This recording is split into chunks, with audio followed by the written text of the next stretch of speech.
Siyabingelela kuwo wonke umuntu othi mina ngifuna ukuba protected.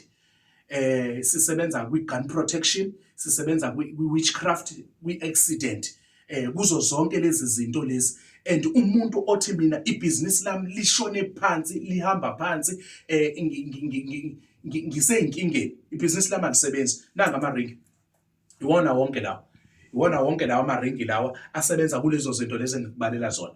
So if ukuthi uyafuna ukuthi uthole le ringi, ngithinte kule number 083 947 1856. Asebenza kwi-protection, asebenza kwilentuzana, kwi-business, ayasebenza futhi kulabantu uthola ukuthi mhlasimbe unebhizinisi, ibhizinisi lakho liyahlaseleka now and then, nawe uyahlaseleka now and then.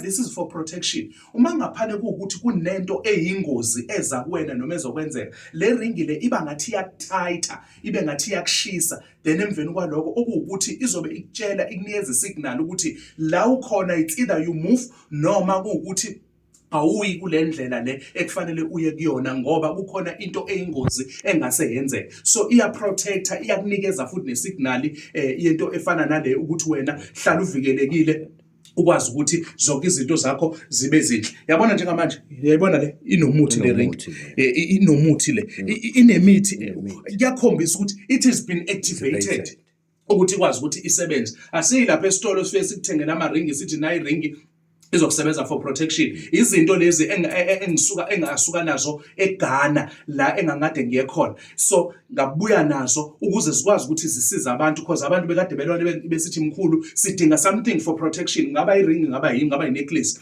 Lezi zinto izinto lezi engizifundile ukuzenza ezenziwayo, and ezinye zazo sengize ngazitesta ngabona ukuthi ngempela amandla asekhushuliwe kakhulu. Makube kuhleke, makube mhlophe.